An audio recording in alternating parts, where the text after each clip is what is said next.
Hey, what's up? Oh, good day. Good day. Good day. How are you? We got a couch, man.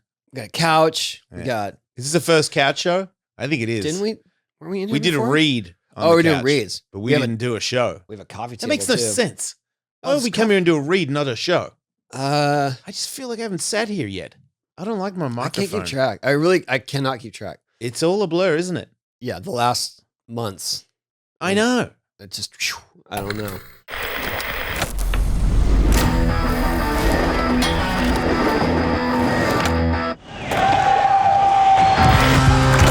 Welcome. Here we go.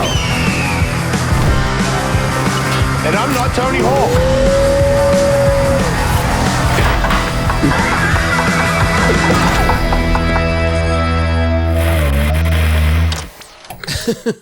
I was in Vegas doing a speaking gig, and then I took a red eye to New York. I was in New York for 2 nights, and I felt like I was gone for 10 days. Yeah.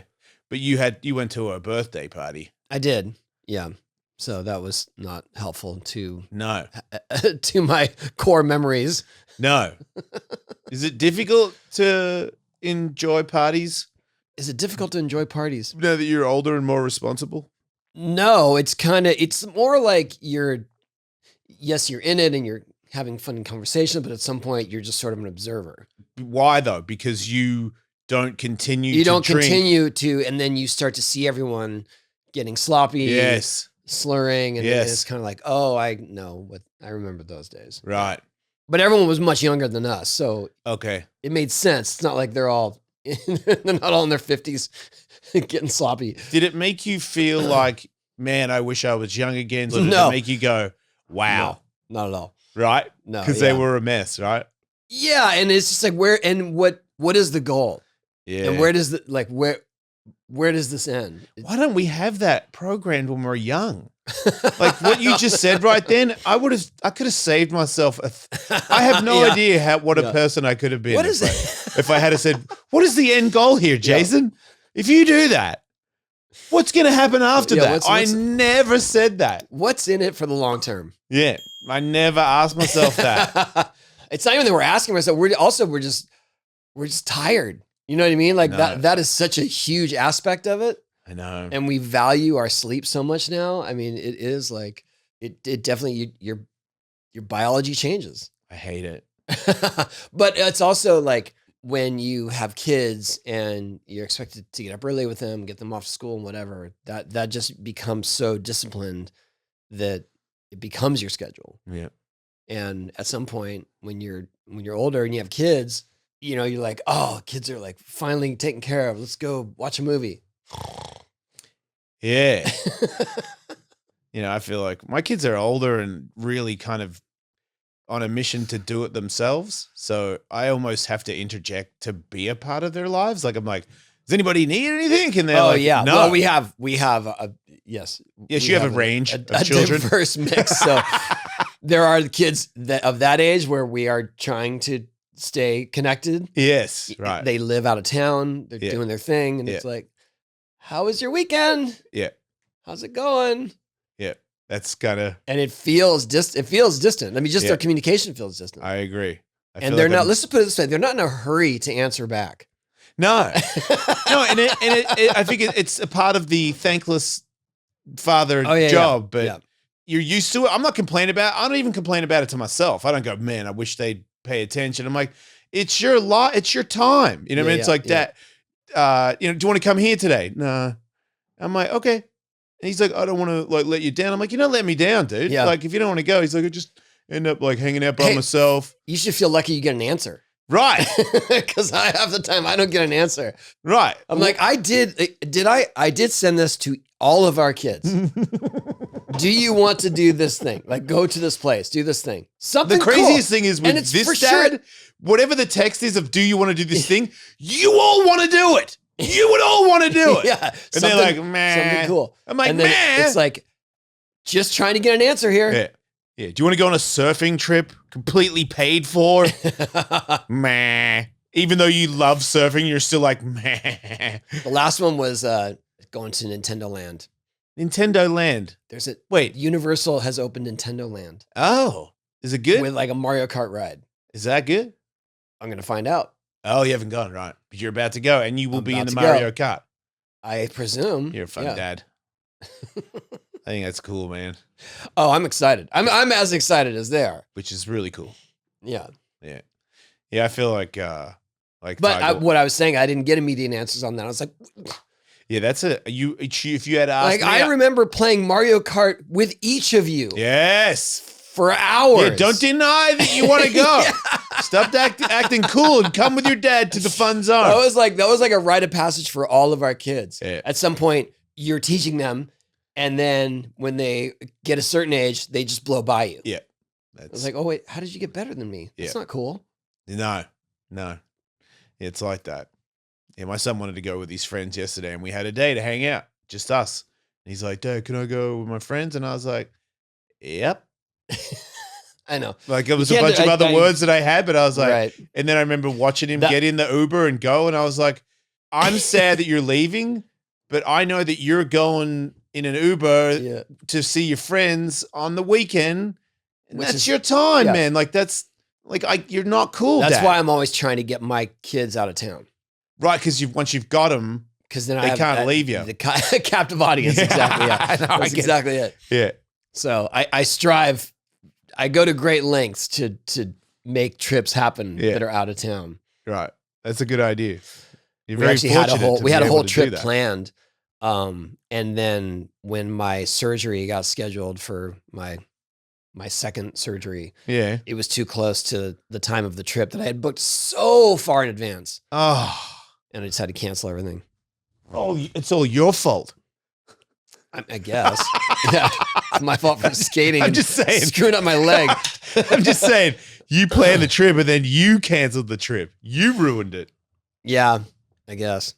Oh, man, you're such a bad parent. I know that one. And that one's really hard to bring back around, too. Like, that trip was really complicated.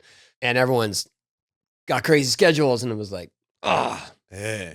Where are we going? Oaxaca, Mexico. What's Oaxaca? It's deep. Surf trip? Surf trip, yeah. But it's pretty heavy surf, so I was not even if we had gone before my surgery, I couldn't have been surfing with the kids, and Kathy doesn't like that they just go out in heavy surf by themselves, even though they're all really good. Yeah, but I see Mum's angle. Yeah. Have you been to Tavarua? Yes. That was one of the most like the surf obviously scared me the whole time. Even when it was small, I was like, the reef. Did you go to restaurants or Cloud Break? Cloud Break. Restaurants wasn't really happening when I was there. Like, it wasn't pumping at all. It was like, that's weird. Because usually you get the opposite. That's what they said. Yeah. But this time it was just Cloud Break was huge and the front one was not the whole time I was there. So the Cloud Break one, the first time I went, it was like 3 or 4 foot. And I was like, yeah. And I was like, whoa, that reef looks pretty scary. And then I fell over and got dragged on it and got dumped on a couple of little waves and just made it out and was like, guys, just so you know, I thought I was going to drown for a second. Yeah. And then I went out like a day later to that really big one and scared the living crap out of myself. But the island, the people that work there, maybe it's because I also left my phone in my house. Like, I went deep on the switching off because it was one of the first times I'd ever had a vacation. You know what I mean? Where I was like, I'm calling this a vacation. Like, I'm leaving work because I actually work now because I'd had a job for some time. And I was like, we're taking a real break. And I remember having a bit of a panic attack when I got off the plane because I got Australian coffee and I wasn't drinking coffee back then. And that made me nervous. And then the boat ride from one to the island completely took away my panic attack. Because I was just like, this looks like a fantasy. Oh, like, yeah. It looks like a fantasy movie. Island. Yeah, for sure. And then showing up to the island, the people come to give you the flower necklace. I'm like, dude, this is like rich. Like, this is like a bees. Like, you know, like what you see rock stars do. I'm like, this is crazy. And then I got in the water. I remember I put my stuff in the little cabin and I got in the water and I was like, oh my God, this is like so warm and relaxing. And I like the idea that all that, but then you go into terrifying surf. Dude, so I'm having the most relaxing time in my life. Then pro surfer guy loses his mind, start trying to kill everybody on the island. So everyone comes to me and says, you got to stop the guy. I'm like, well, that's relaxing. And the guy wants to kill me the next day because I held him down and made him take a pill or whatever because he tried to beat up everybody on the island. He was going to kill everybody. And then, a 7-foot wave, I lived, but then the next one that came was even bigger and I lived. But yeah, those two things definitely took away a lot of my relaxation, but I still will never forget how much I felt like stress was going away from me by being on this little island. The cliche of a getaway vacation. Yeah, but not. I mean, I was like, "Excuse me, sir, I need food," and then they would give it to me. I wasn't like trying to survive like that. That would be a nightmare. Oh no, not like that. Yes, it was luxury for sure. I went out surfing there with my brother, and cloud break was starting to pick up, and I paddled into a wave right when I got out, and it was the first wave of the set, decent size, and then when I dropped in, I was like, oh, this is much bigger than I anticipated. Yeah, it was probably about an 18-foot face because I had skated the MoneyGram, so I was like trying to gauge, okay, how big is that compared to the MoneyGram? Yeah, that's almost like 20 feet right there. Yeah. And so I'm trying to stay ahead of it as best I can, and then I kicked out because I didn't want to get near the pit. Yeah, and then the next wave is much bigger. So and breaking further down the line. So I'm just in the impact zone. I'm screwed. Like this is. So how trash did you get? So I tried to dive as far down as I could. With your board? I ditched it. Okay. And then my board's tombstoning. You know That's what that right. means, Yeah, right? you told me this. And then I made it up, and the next one's the same size. Yeah. So I go back down again. Luckily, I came up for air. Go back down again, tombstone again, and then just paddle to the boat. I was like, I am not of the skill level for this. You're more of a surfer than I am. What's the most, like when they have a set and you get the first one or the second one, what's the most big waves that come, like what's the longest set you've ever seen? Like was it 6 waves? It's usually like 4, I would right? say 6 at the most. It's never usually, it's usually like boom, boom for like 5, 15 minutes where you're just like, wow, this is the most unlucky. Rarely. Sometimes though, all of a sudden it just jacks up and it's like you're in a position, you're way outside, you're in the right position, and all of a sudden you're like, wait, what just happened? I'm not even going to make it to that wave. Yeah, I think I've seen those in videos on TikTok and stuff where... That's a cleanup set. Oh, okay. Where it just cleans everyone out. Right. Yeah, that's what I've seen. Usually it means that the swell's getting bigger and you're going to have to sit further out. I've seen the one where, and this is waves for the pros, so it's like 50-foot face, and you just see all these people paddling. Scrambling. And I watch the people that are like, no, you're not getting over it, no way. And I'm like, what do you do? And you see them they jump off their board into the air to try and pin drop to get to the bottom, right? Yep. Does that ever work? I mean, those guys, they're survivors, so they don't get dragged. They train for it. I mean, sometimes they get dragged through the washing machine. Absolutely. I'm just always interested to know, like, I remember you'd have to dive so far to miss the whitewash on those huge waves, though. Yeah.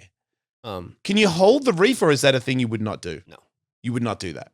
No, you wouldn't. No. Rip your hands off. You wouldn't even be able to see it anyway. It's all such a panic zone. Okay.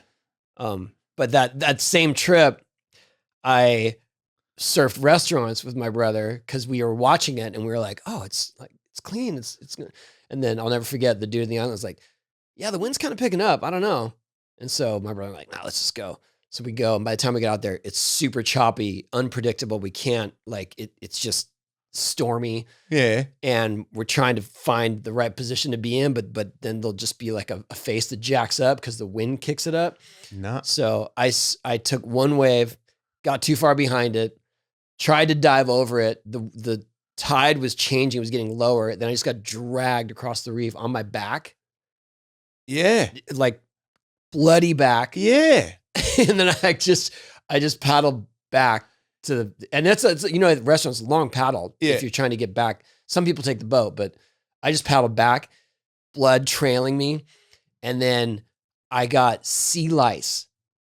Wait, sea lice. So in your skin because I hit the reef and the reef had sea lice in it. It disrupted and released all the sea lice. So and they went into your wounds.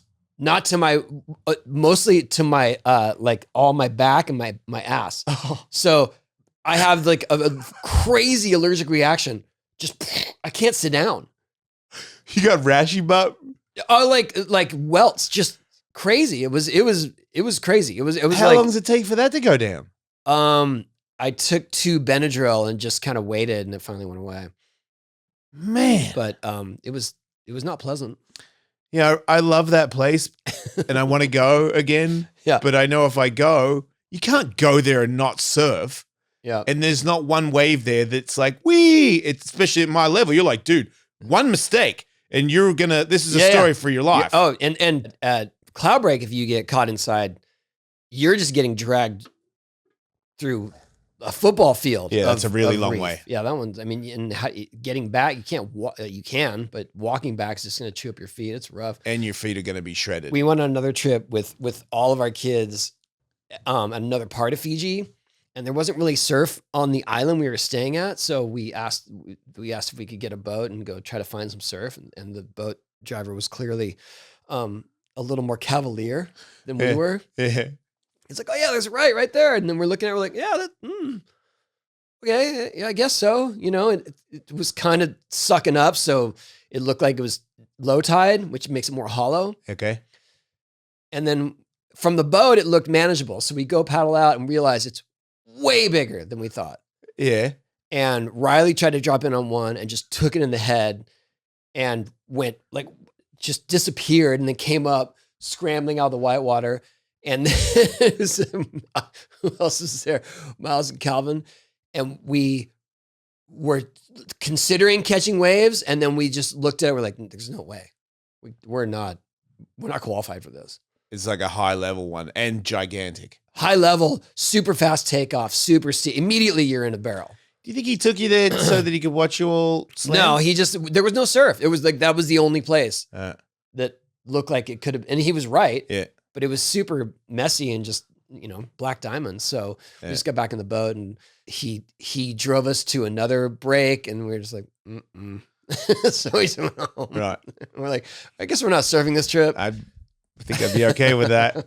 I learned how to open coconuts there. Like I hung out with the locals all day because everybody else was drinking and that's when I was not. Did you see the snakes in the water? Oh, yeah. Yeah. Yeah, and then when they tell you that they're the most poisonous snakes in the world, but don't worry, they have such little mouths they can't bite you. Lie. I'm like, I don't believe that. Is that. a lie. Somebody got bit by it. No, but I didn't know anyone that got bit by it. Can't a snake go kind of and get you? Yeah, but that's what they say. They tell that to the locals. They're like, oh yeah, but the mouths are so big they can't bite you. And then when you talk to other people, like biologists and stuff, they're like, that snake can totally bite you. No, of course, yes. I mean, they're not because they're not aggressive. They're not aggressive, right? But you can see them in the ocean when you're there. So they're not that small. And they're right there on the surface. It's like Daddy Longlegs. So you like duck dive and just see them right there. Yeah. Yeah, it's sketchy. It's like Daddy Longlegs. They say that's a poisonous spider, but it doesn't have a mouth big enough or it can't puncture the skin or something. I don't know. Did you hear that? No. Apparently those are venomous. Sure. Daddy Longlegs is a Daddy Longlegs in America, same in Australia, right? Yes. Right. I love that I can ask you because you've actually like anybody else would be like, why are you asking him? Surrounded by Aussies. I know, at right? The party in New York. And then they started talking about, I forgot what the spider is, but Redback, funnel web. No, it's another one. Redback and the funnel web. Oh, the recluse. Because it makes your skin come off. No, but what's just a spider that's all around Oz? Oh, tarantula. I mean, sorry, huntsman. Huntsman. Yeah. So they said that huntsmans look like tarantulas, just for the record, and everybody. so you'll be driving, and all of a sudden a huntsman will go on the inside of your window. Oh, yeah. Crawl through and like... Oh, yeah. It was Jack Fardell told me.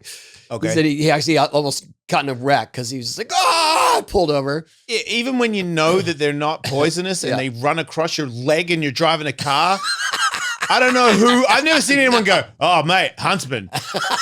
I've never seen anybody do that. I've seen, huntsman. That's what I say. That's what he explained. Yeah. Huntsman. I told you one attacked me when I was trying to live in Australia is when I went back because I had to move back because it was like being in contests was just like the lamest thing ever because it was like Tuss and all those guys. I mean, I was like, I don't need to be here anymore. Like, this is not fun to me. Yep. So I went home and I didn't have any friends because they all had jobs. You know what I mean? They had to work because they have jobs. This is the world. And I'm still skateboard bum, but I'm in Australia, in Melbourne. Nobody is here.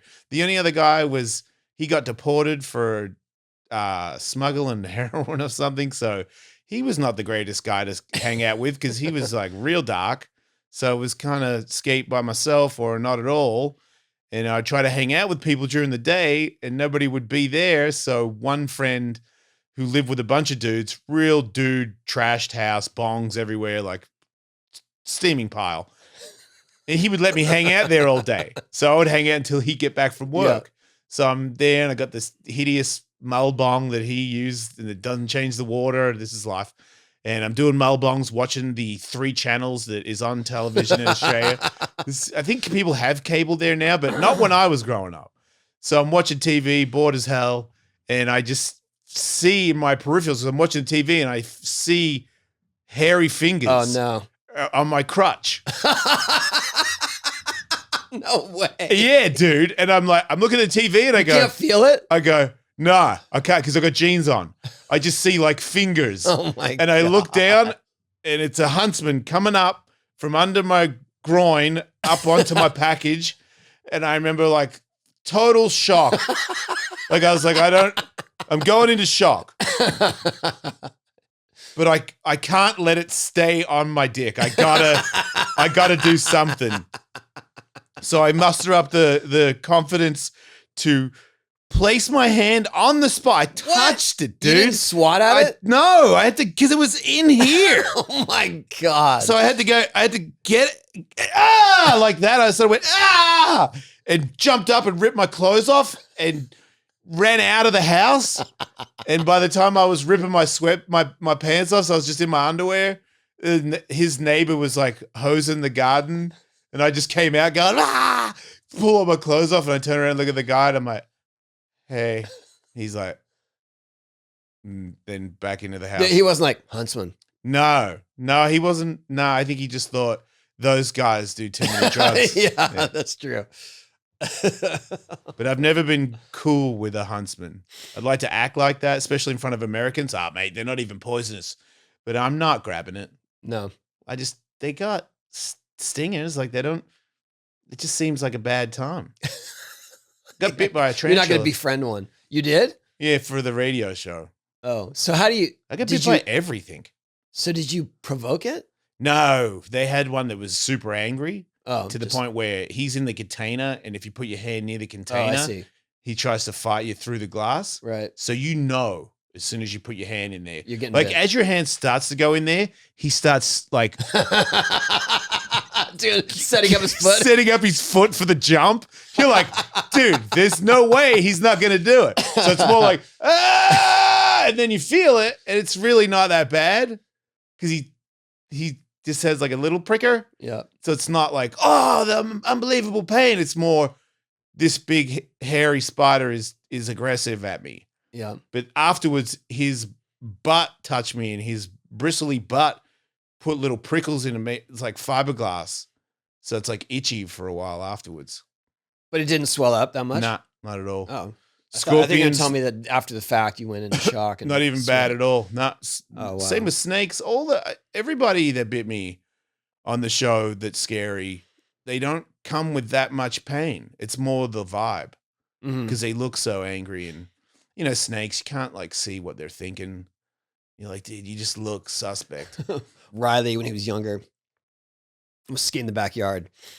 And he came in the house and he's like, Dad, there's a rattlesnake in the park. In the park? He's like, yeah. I go, what? Where is it? And he's like, it's kind of stuck on the flat. I go, what? And then I come out and there's a baby rattlesnake and he didn't know it was there. He ran over its tail and it got stuck to the flat. Aw. And then he fell because it like stopped his wheel. He fell. And then he said he heard this noise and he realized that it was lunging at him. So if it wasn't stuck, it would have got him. But it was stuck, and so he said the head just kept coming at him as he's there from a fall. Yeah. It was crazy. Yeah. But I managed to actually get it up and out, and it was still alive, and I just let it go. What am I going to do? Where snakes live when they get crushed like that? I don't know. I mean, it was as long as it's not the head. It was just the tail, yeah. But it was enough to keep it. What's that? Can they shed it? I don't know. We're not the people. Drop a tail. I also trapped a skunk in the skate park once. Did he squirt you with his? No, his I got him into a trash can. Yeah. So I had this one plastic or whatever rubber trash can. We should do a show where we like rescue people from animals.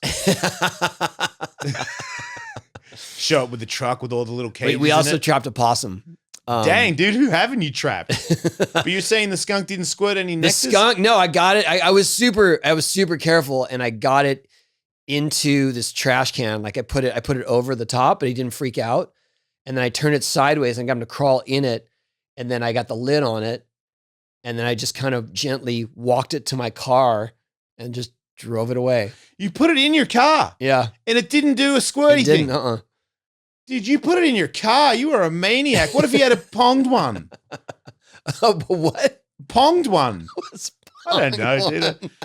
I don't know why I'm here anymore. Is that an Australian term? No, I think it's just a complete, like, you're an idiot, Jason. I think it's that. I think that should be a thing. I don't think anybody in Australia is like, yeah, ponged one. Good one, Jace. Tarantula. Yeah. Yeah, then I just let him out in a field. Did he say thank you? He went away. Yeah. Didn't squirt me. I feel like he kind of knew that he could trust you because I thought those guys squirt I don't know. stuff. I just wanted it out of our house. It's fair. It was more like I'll endure the car spray. I'll endure whatever as long as it doesn't just stink up our house. If it's squirted in the car, your car's done. Yeah, that'd be a problem. Yes. Yeah. Like there's no cleaning that, right? Yeah. Let's just say I didn't drive him very far. All right. Far enough. My wife used to catch rats at the old house all the time. And then she'd like take them on a walk to a park and let them out. I'm like, why do you go so far with them? She's like, because otherwise they'll come back. I'm like, yeah. Really? That's what we had the possum. I drove it really far away. Wait, because it will come back. I don't know. I don't like those. You don't like possums? No, I know. People say it's like whatever. Well, your possums are kind of ugly. Yes. I don't know if we could do it, but if you Google ringtail possum, because that's our possum. Oh, those look like raccoons. It's very cute. Those look like squirrels almost, right? They've got more of a mousy face yeah, than a ratty face. I remember seeing one. They're very cute. I saw one at an outdoor restaurant that was kind of lurking in the bushes. Yeah. And everyone's like, what is that? That thing looks crazy. Like, yeah. but it looks like a pet. It is. Like, that's a possum. Like, that's not a possum. It is. It is, yeah. Its fur is very soft like chinchillas. Yep. And when I was a kid, I would every now and then I'd see a barbecued one on the power lines. Oh, harsh. Yeah, because they got a ringtail and they use the ringtail to hold on to stuff, and then they would grab the wrong power line, then they'd just be barbecued ringtail on there. Did I tell you about the time I found a dead hawk in my yard? Yeah, I think so. I found a picture of Tony Hawk had a dead hawk in his house. In my yard. Did he die in the air? He hit the power line. I'm pretty sure because the power lines were going right over the area where he landed. But it was the very first day of ASR trade show that we had started Birdhouse as a company, and we're going to show it at ASR. Like it was literally such a transitional time in my life where I'd quit PAL. We started Birdhouse. We were going to announce Birdhouse at this trade show. Did you think that somebody put a dead hawk in your backyard because you started? No one had that much time. You didn't think anybody? You know what I mean? Like no one. Skateboarding was so dead at that time. Yeah. And do you know what I mean? No one was really wasting the energy on stuff like that. You don't think George Powell could hire somebody to put a dead hawk, like mafia stuff? No, I just didn't. Maybe, but what did you do with the hawk? I can't remember. I took a photo of it. The reason I brought it up is I just found it.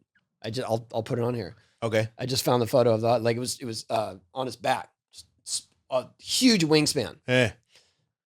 And then I was just like, man, that's not a good sign. That's all I thought. It wasn't like who did this. It was just like, Yeah, it's not a good look. Yeah. I'm about to get in my car and drive to the trade show. Yeah. It ended up working out. It did, but it took a long time. I was going to say there was a lot of rocky roads, right? Oh, for years. Yeah. All right. Jason, let's pause for a minute to talk about one of our favorite sponsors, MoneyGram. No, you can pause the show, but you can talk. We live in a world that's more digital than ever. Everything you could ever want or need is just a tap away. So many of our favorite digital services meet the physical world when they're delivered to your front door, but until now, that hasn't been true for crypto. Digital currencies have been tied up online, and there hasn't been any easy way to bring them into the real world. Was that your representation I'm of the trying real to world? get amped so people go to Real MoneyGram. world, like the physical world. This is a sponsor. I love MoneyGram. Please go use our code. That's why we're excited, obviously, to share that you can now cash in and out of select digital wallets at participating MoneyGram locations without a bank, credit card, or debit card. Flex your finances using the only digital wallets with real cash access activated by MoneyGram. Learn more at moneygram.com/Stellar Wallets. I remember Per Wheeling was my partner, and we would have these conversations every 6 months, just like, oh, so what can we cut back on? Like, dude, I am barely paying my mortgage. Like, I don't know what I can do all the ads instead of paying someone to lay them out, I guess. Yeah. Or do this or whatever. Or, yeah, we'll take the delivery van for the tour. we took the delivery van for the tour.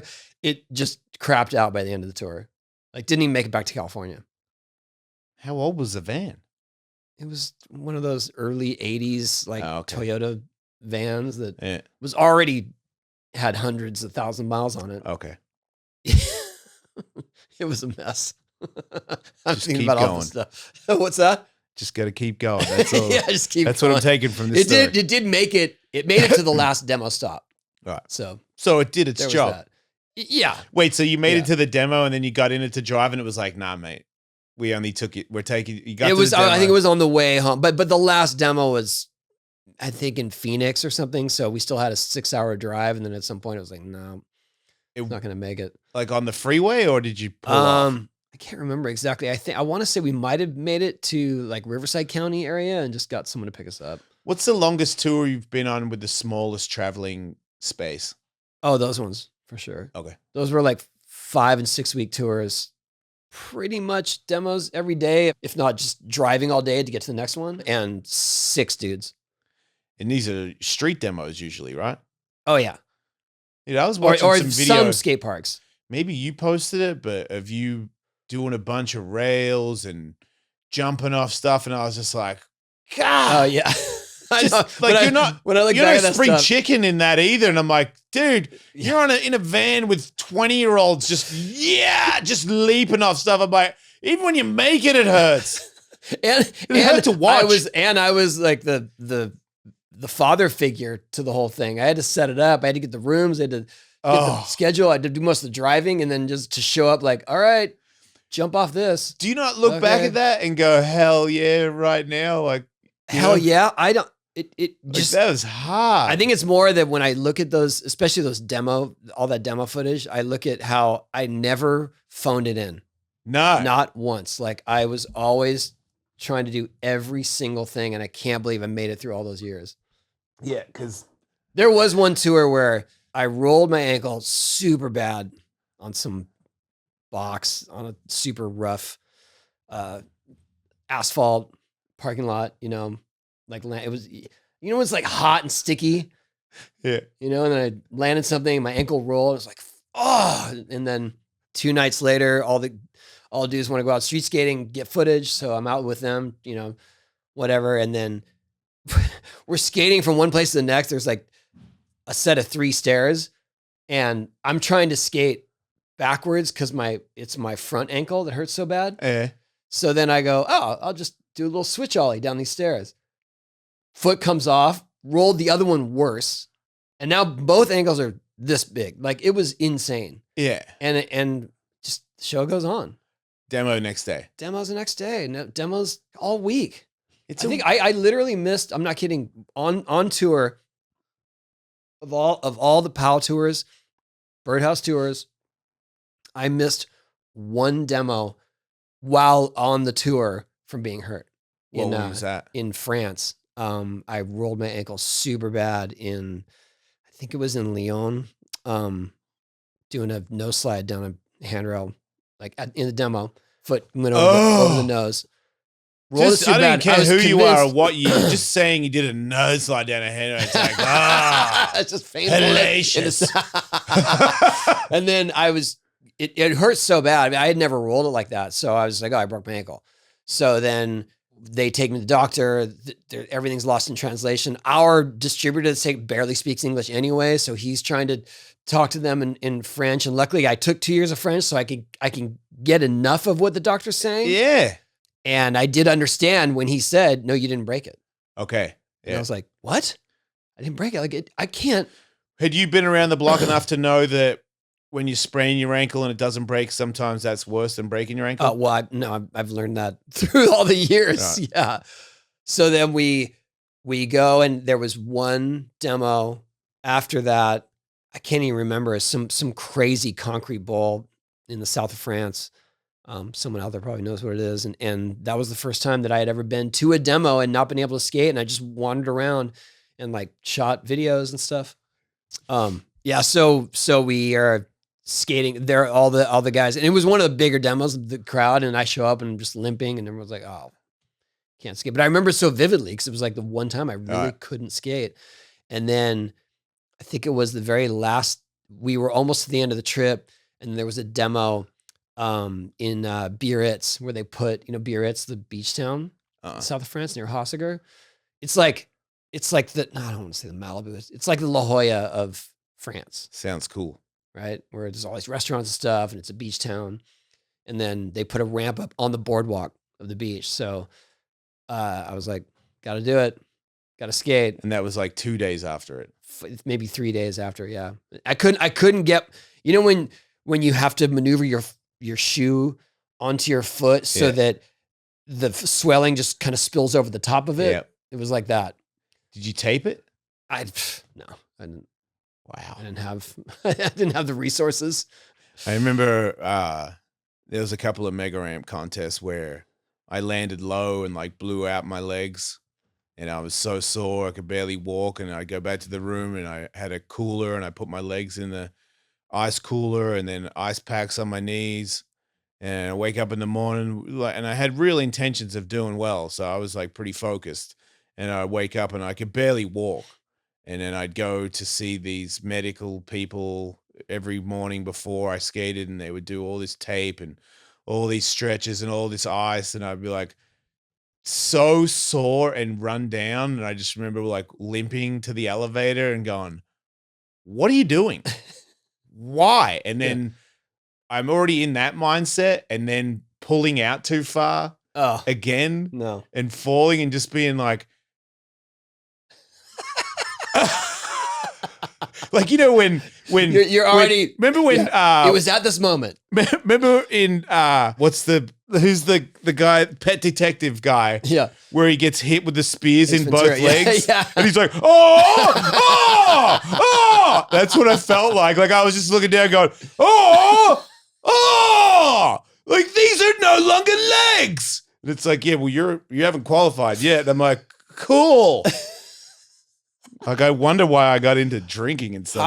How was that one clip of Sluggo when he, that Sluggo when he loops out doing that air? You know that one, right? Oh yeah. I was there. It was a high air contest. Amazing. Yeah. We were all in awe. Yeah, and so he was in awe of himself too. Yeah. Like, he made it. It's so crazy to say he made it, because he didn't make it. He lived as the make.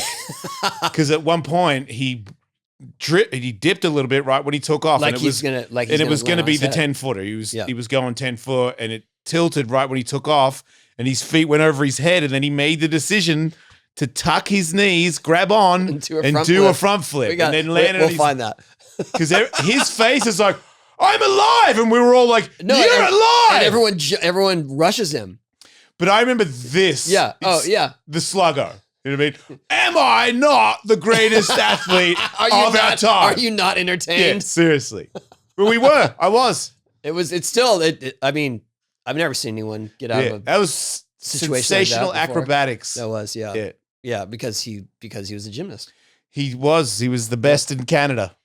None of us, had we looped out going that high, Nah, we're gonna make it out alive or make it out unscathed. maybe.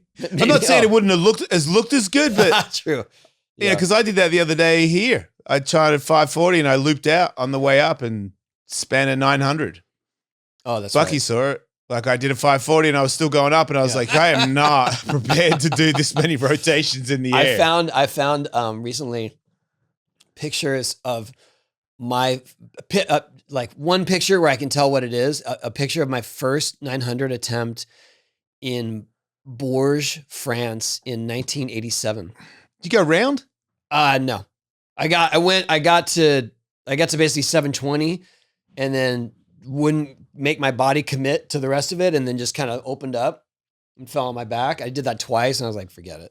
You didn't get hurt? Not that bad, no. But gave me, that made me stop trying it for a few years. Right. And then it wasn't until like early 90s, 93, 94 that I actually did spin it. Right. And when I did spin it, I hit my shins on the coping. Oh, way because I didn't realize that you had to pull off so far. Yeah. And then that's when, that's when I got the fever. That's when I started really trying after that. When you hit your shins on the coping, you were like, because I got my body around. Yeah. I mean, I hit my shins all the time. So yeah, that wasn't some great but setback. It sounds like when you did that, you were like, oh, okay, all I need to do is pull out and now we're doing it. Yeah. Okay. So you kind of got an answer. You didn't make it, but you were like, oh, we're way closer now. Yeah. Yeah. And then they had that, don't you remember that? It was like 90, probably 94 or 95. They had the 900 challenge. Do you remember that? No. At ASR. I did not. It was the Globe Shoes 900 challenge. Oh, it was tough there. Yeah. And so there were maybe 4 of us trying it, including Bill Weiss. Yeah. Which was amazing. That's awesome. Because he was like only 3 feet out. But he probably span it though, didn't he? Yeah. You got an incredible But spin, I remember man. at some point I was trying it and I kept kind of going over the coping like that. Yeah. And it was just happened to be that the very next day I had set up the whole thing for doing the loop. And so like I had to coordinate that and Airwalk was supposed to be paying for it. So there was too many elements to that to let that go. So I purposely didn't try to land a 900 at that event. Yeah. Because I knew I'd probably get hurt. Right. Trying to get to it. And so I was like, nah, I'm not gonna commit. And then no one else did either. No. And then I did loop and got pretty hurt there too. So wait, you got hurt the first time you did the loop? First time, yeah. Oh, right, because it was the wrong design. Yeah. That's right. But I did man, you tried 900s a day before you did the loop. I remember driving. That's when ASR was in Long Beach. I remember driving home from Long Beach, going like, "Man, that was cool! Like, I actually tried it." And they're like, "But I thought in my head, I was like, I got bigger fish to fry. You like, do. I'm doing this thing tomorrow. Yeah. Like, I got to be on point for that." Yeah. But it was just a weird time because all that stuff. Looking back, it seems like there were these big milestones and whatnot, and so few people cared. Yeah. Like that 900 challenge, there were maybe less than 100 people watching us. Right. And it was just randoms at the trade show. They were walking by like, oh, look, and then there was a collective of vert people that were stoked to see it, but it just didn't mean that much. The last of the Mohicans.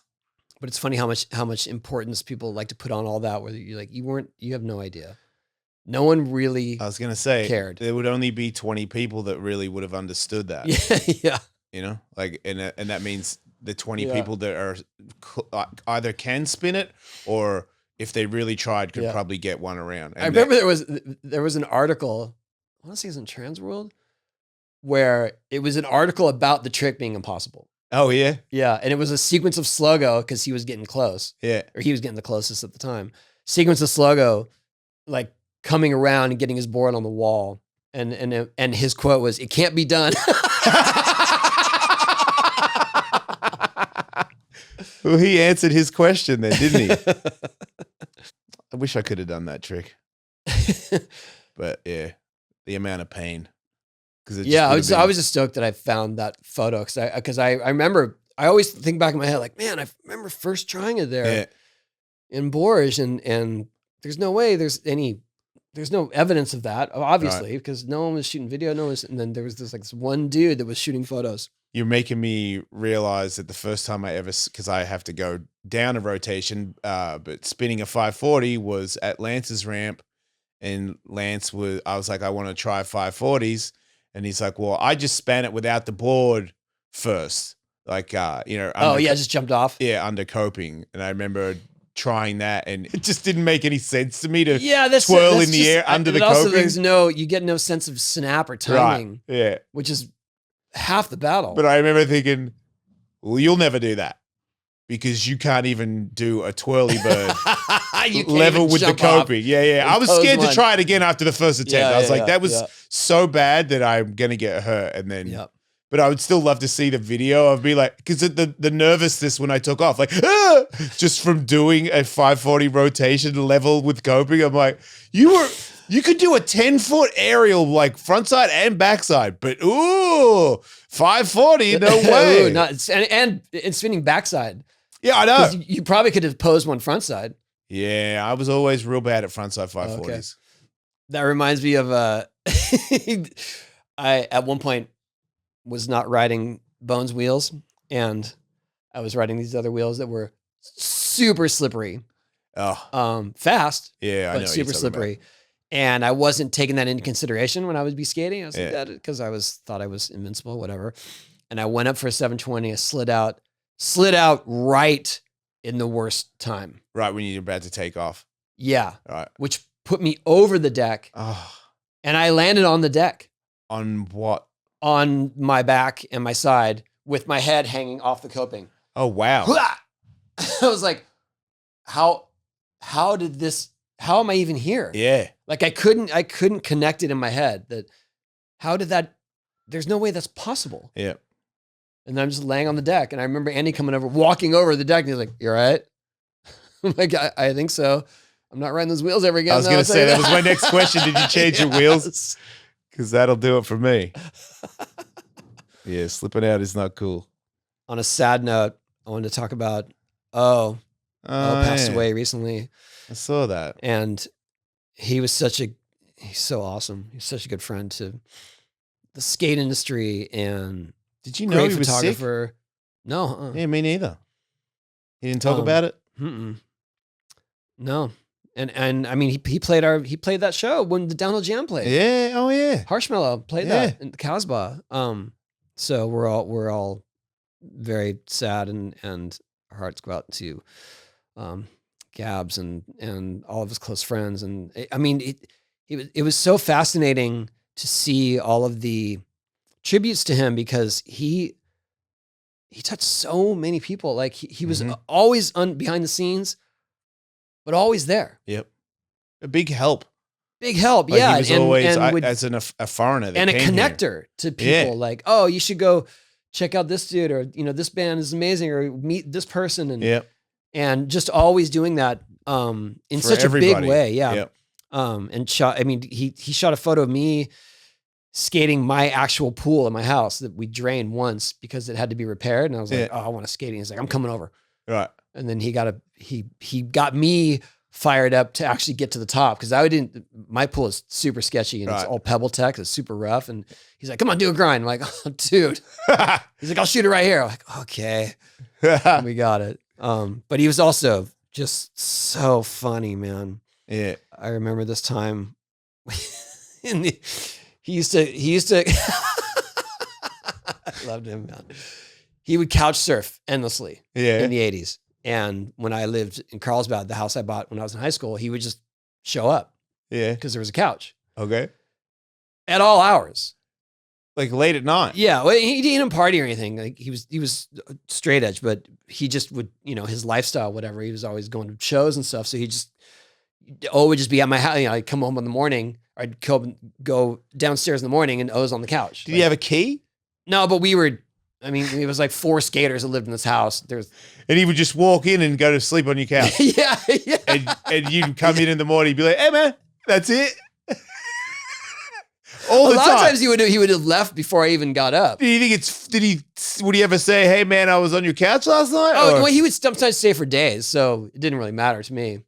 did you ever say, "Hey man, I got a girlfriend coming over"? Or No, something? but that's what I was getting. I was going to tell you this funny story. Yes. Kevin was staying with me one time, and he was staying on the downstairs couch with his girlfriend because all the rooms. I had 3 roommates. Okay. Like I had Ray Underhill and Joe Johnson, and so everyone's paying rent, and there's no extra beds. Ponytail house. Yeah, and then You guys are so cool. Kevin's sleeping with his girlfriend on the couch and was L-shaped.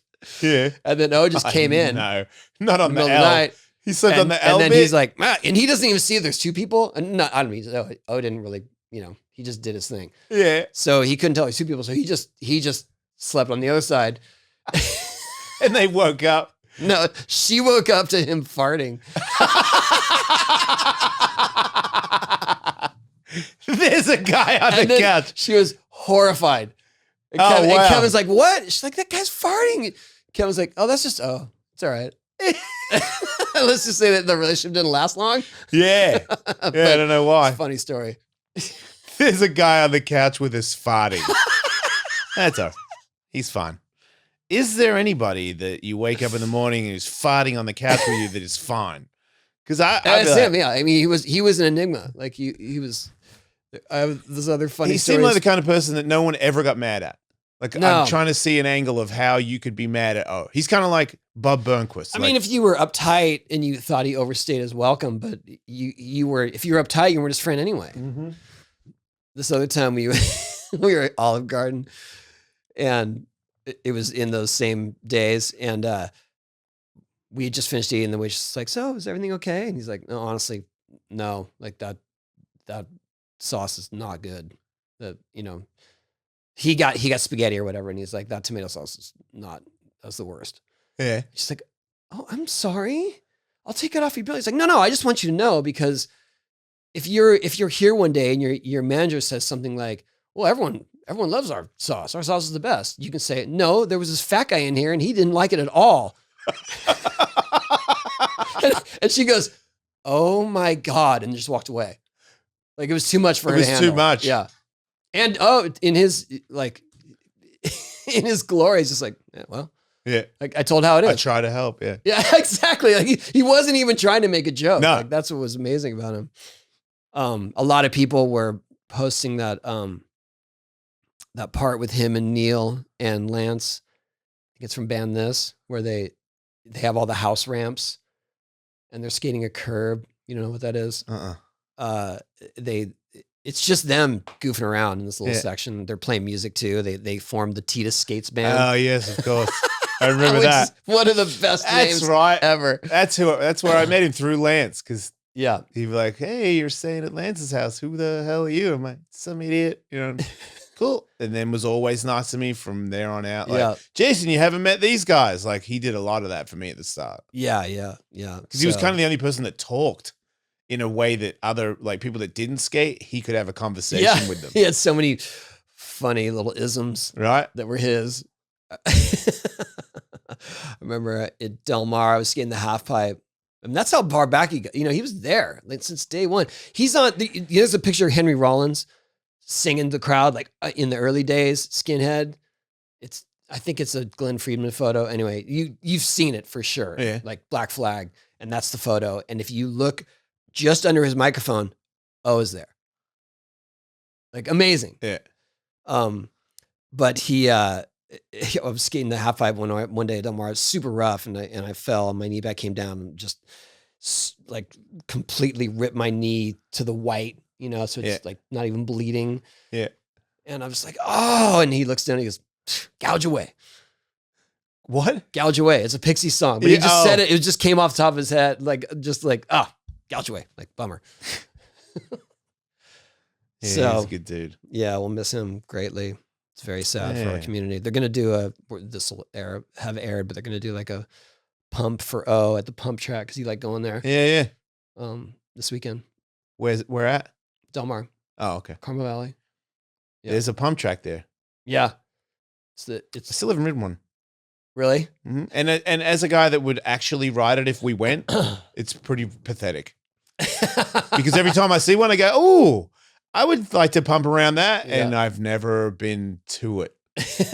It's the thing that's tricky about them. Well, for one, is that they're always packed, and there's people just lurking, and kids like standing in the wrong places or going the wrong way. Yeah. So you got to go early, but that they're never really wide enough. Yeah, you said that you go off the For how corner much or speed? something. Well, for how much speed you get. If they're concrete, it's okay because you can kind of go over the berms and whatever. But when they're cut and there's edges, or if they're made out of wood or whatever, you're always at risk of just flying off of it. Did you ever ride that weird Supercross track they had at the Y? At Mission Valley. Yeah. Yeah. What's that like? Exhausting.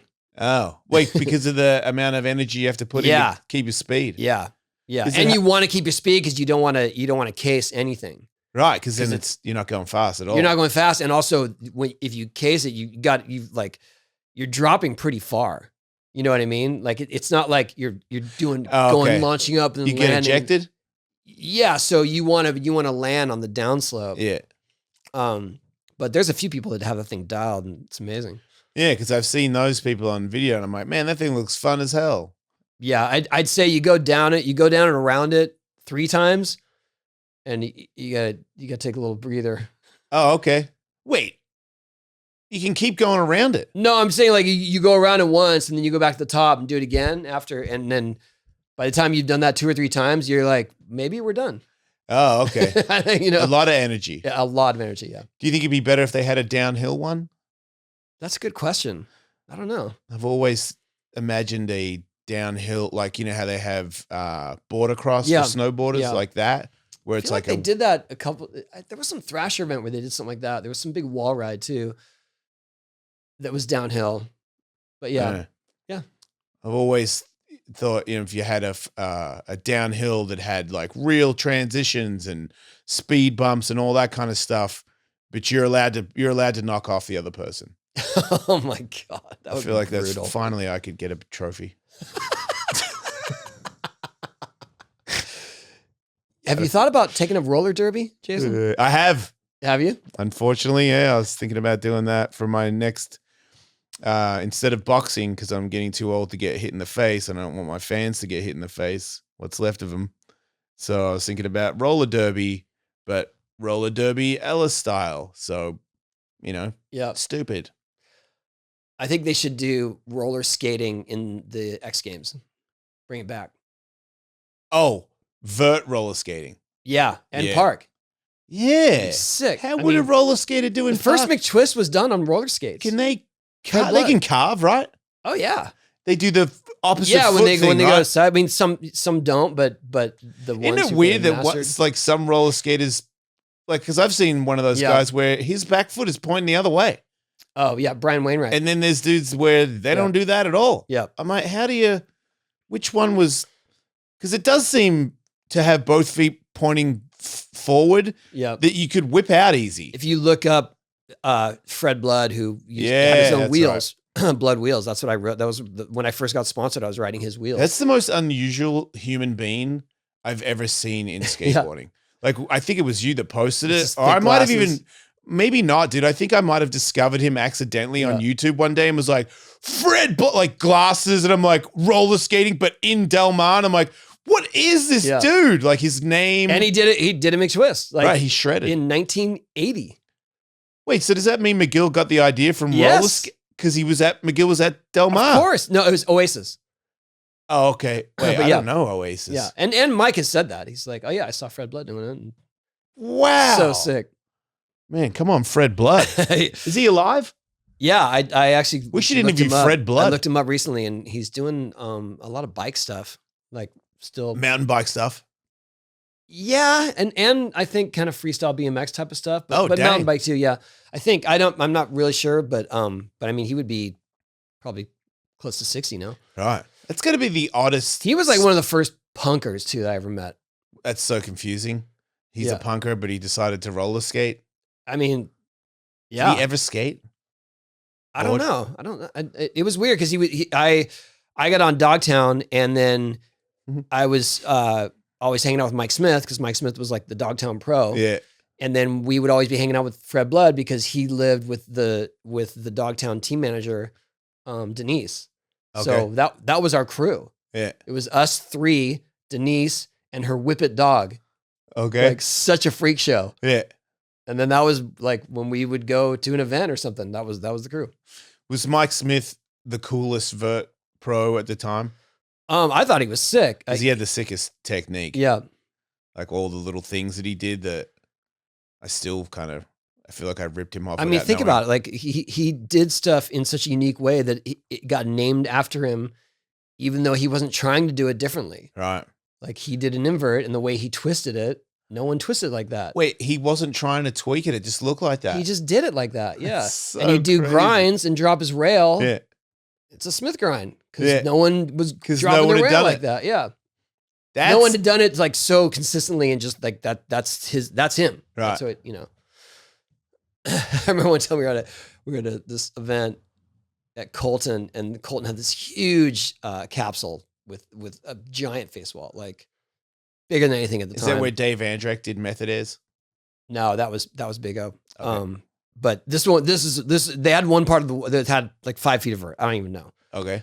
And he's like, hey, you tell me to do a rock and roll on that thing? I was like, sure, yeah. He's like, will you pay me? I'm 11. Like, no, yeah, I'm not I don't have any money. Talk to my dad about it. Like, what the hell, dude? I think it was more that he was excited at the idea, and then he's like, no, I need to get something from that if I'm gonna fair. do that. Yeah. Because he's probably gonna get wrecked. I mean, I saw the thought process. It wasn't like something where he's like, I'm gonna try to get money from you. It was just like, oh man, what if I rock and roll that? Like, what will you give me something? Yeah. And you were like, I don't have any money. I'll clap for you. Yeah. Did he do it? No. He didn't do it. No. Because at some point we both looked at it and were like, yeah, that's not going to be fun. Do you think if you had given him the money, he would have tried it? He probably would. Mike, he was so good. Like he really was, huh? I think it was more that there was the big event the next day. Yeah. And that was probably going to get him hurt. Right. Did he do disasters, like late ones? Like he would the do first lip guy slides. He would do lip slides and grab the tail, and then wait till his truck was about to hit, like coming in. He wasn't on top of the deck. Right. And so he would slide his board down to the truck and then grab his tail and lift it in. Yeah. Because no one had noses. Yeah. Amazing. So sick. It's amazing. Like, I seriously doubt you could get any top skater to do that. Yeah. Not first try, that's for sure. Or do it, that it would be like, yeah, here's an ode to back in the day. Like, dude, that's dangerous. Yeah. Oh yeah. Really dangerous. And he just did them consistently like that. Yeah. Yeah, he had a sequence in the magazine. It's sick. He might be one of the people, like almost every trick he did was kind of really cool. Yeah. Yeah. Like he's like a Miller. It was I mean, I was so lucky to be on the same team as him. And shout out Mike Smith. Yeah. All right. Well, that's it. It is? That's it. Okay. All right. Yeah, like and describe and stuff, everybody. It'd be real cool. Be cool. Be that too. Be cool. Be Smith nice. your grinds, Smith your verts. Yeah. Amazing Smith grinds. Terrible Smith verts. You? Yeah. Can't do. Well, let's go try them. I think it's because my leg's too fat. Okay, let's go try them. That's our out. That's not a good idea, but okay. See you next week, bye. everybody.